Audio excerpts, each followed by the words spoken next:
یہاں پہنچ کر آپ صلی اللہ علیہ وآلہ وسلم اپنی امت کی تفتیش حال کریں گے۔ اس وقت آپ کی امت تمام اہل جنت کا چہارم حصہ ہوگی۔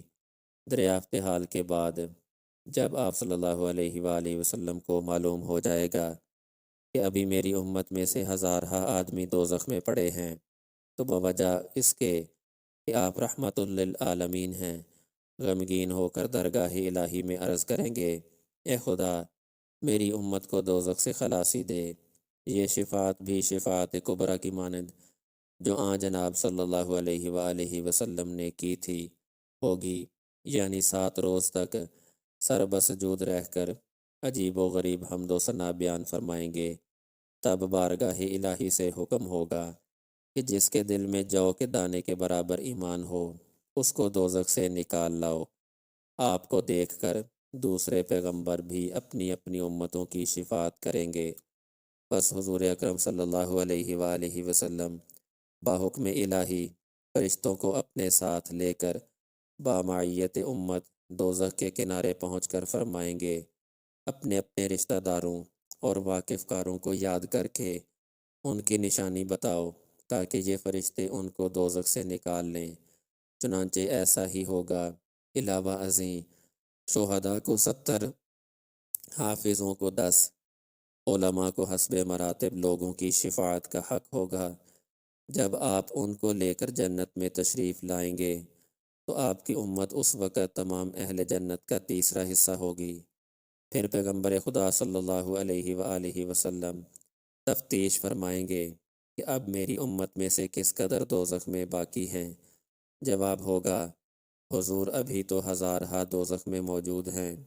آپ پھر بدستور سابق بارگاہ عزدی میں شفاعت کریں گے۔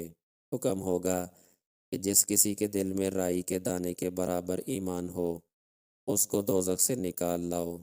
بس آپ بدستور سابق علماء، اولیاء و شہداء وغیرہ کو دوزخ کے کنارے لے جا کر فرمائیں گے کہ اپنے اپنے رشتہ داروں، واقف کاروں وغیرہ کو یاد اور پہچان کر کے دوزخ سے نکلواؤ۔ اس وقت بھی ہزارہا آدمی دوزخ سے رہا ہو کر جنت میں داخل ہو جائیں گے۔ اب آپ کی امت تمام اہل جنت کا نصف حصہ ہوگی۔ اس شفاعت کے بعد آپ پھر دریافت فرما کر بدستور ہائے سابق شفاعت کریں گے۔ ارشاد باری تعالی ہوگا کہ جس کے دل میں آدھے ذرے کے برابر بھی ایمان ہو اس کو دوزخ سے نکال لو۔ پس بدستور سابق ایک بہت بڑی تعداد جہنم سے برآمد ہو کر جنت میں داخل ہوگی۔ اس وقت آپ کی امت تمام اہل جنت سے دوگنی ہو جائے گی اور موحدین میں سے کوئی شخص دوزخ میں نہیں رہے گا مگر وہ موحدین جن کو انبیاء علیہم السلام کا توسل حاصل نہ ہو، یعنی ان کو پیغمبروں کے آنے کا علم نہیں ہوا ہو، وہ جو پیغمبروں کو معلوم کر کے منحرف ہو گئے ہوں، ان کے حق میں بھی حضور اقدس صلی اللہ علیہ وآلہ وسلم شفاعت کریں گے۔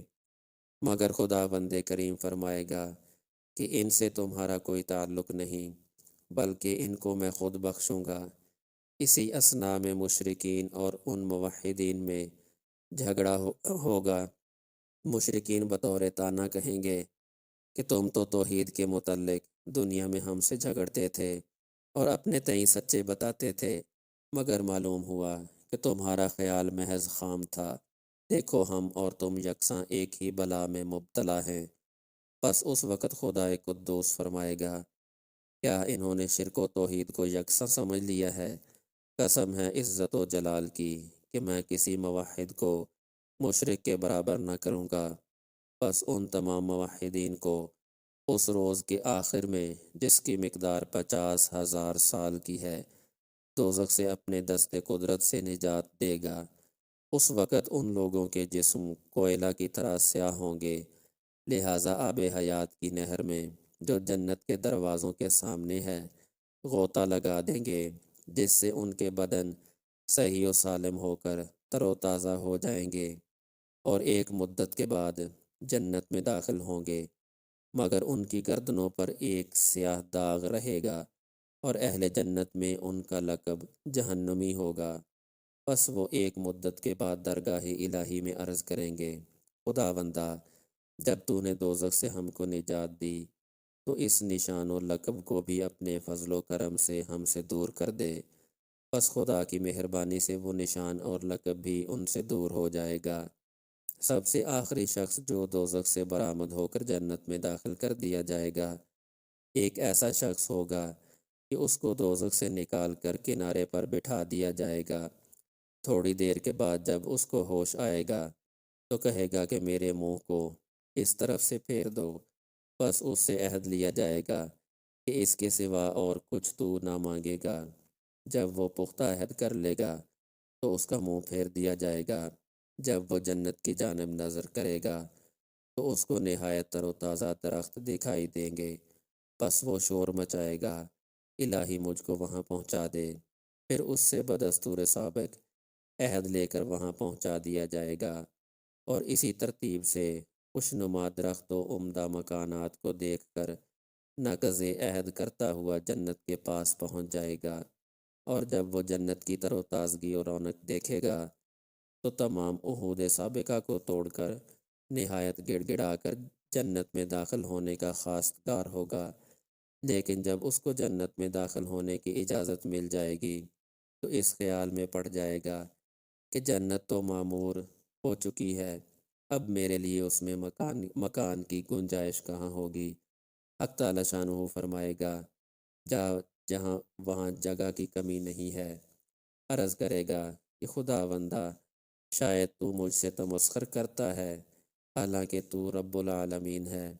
خداوند کریم فرمائے گا کہ جس قدر تجھے مانگنا ہو مانگ، میں اس سے دو چند عطا کروں گا۔ چنانچہ ایسا ہی ہوگا، اور یہ اہل جنت میں سے ادنا مرتبہ کا ہے۔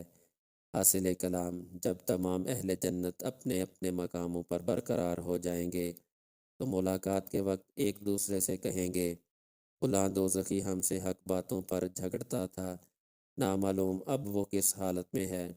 بس ایک کھڑکی کھول دی جائے گی اور بینائی میں قوت عطا کی جائے گی کہ جس سے وہ دوزخی بہت آہوزاری کر کے جنت کے کھانے اور پانی طلب کرے گا۔ یہ جواب دیں گے کہ جنت کی نعمتوں کو خدا نے تم پر حرام کر دیا ہے، مگر یہ تو بتاؤ کہ اللہ تعالیٰ کے وعدوں کو کیوں کر سچا پایا، کیونکہ ہم نے تو تمام وعدوں کو بے کم و کاست بجا اور درست پایا۔ وہ نہایت ہی پشیمانی اور عاجزی ظاہر کرے گا۔ اس کے بعد اہل جنت کھڑکی بند کر لیں گے۔ پھر اہل جنت اپنے اہل و عیال کی حالت دریافت کریں گے۔ فرشتے جواب دیں گے کہ وہ سب حسب اعمال جنت میں اپنے اپنے مکانوں میں موجود ہیں۔ اہل جنت کہیں گے کہ ہم کو بغیر ان کے کچھ لطف نہیں آتا، ان کو ہم تک پہنچاؤ۔ ملائکہ جواب دیں گے کہ یہاں ہر شخص اپنے عمل کے موافق رہ سکتا ہے، اس سے تجاوز کا حکم نہیں۔ پس وہ خدائے قدوس کی بارگاہ میں عرض کریں گے کہ خداوندا، تجھ پر روشن ہے کہ ہم جب تک دنیا میں تھے تو کسب معاش کرتے تھے اور اس سے اپنے اہل و عیال کی پرورش ہوتی تھی، اور وہ ہماری آنکھوں کی ٹھنڈک کا باعث ہوتے تھے۔ اب جب تو نے بلا مشقت ایسی ایسی نعمتیں عنایت فرمائی تو ہم ان کو کیوں کر محروم کر سکتے ہیں؟ امیدوار ہیں کہ ان کو ہم سے ملا دیا جائے۔ ارشاد باری تعالیٰ ہوگا کہ ان کی اولادوں کو ان تک پہنچا دو تاکہ ان کو کسی کی بات کی تنگی نہ ہو۔ پس اہل و عیال کو ان سے ملا دیا جائے گا اور ان کو اصلی اعمال کی جزا کے علاوہ والدین کے طفیل سے بہت کچھ عطا ہوگا۔ اندرون جنت میں بھی حضور اکرم صلی اللہ علیہ وآلہ وسلم کو درجات عالیہ کے لیے شفاعت کرنے کا حق حاصل ہوگا، اور لوگ جتنی زیادہ حضور نبی کریم صلی اللہ علیہ وآلہ وسلم سے محبت رکھتے ہوں گے، اتنے ہی مراتب اپنے استحقاق سے زیادہ حاصل کریں گے۔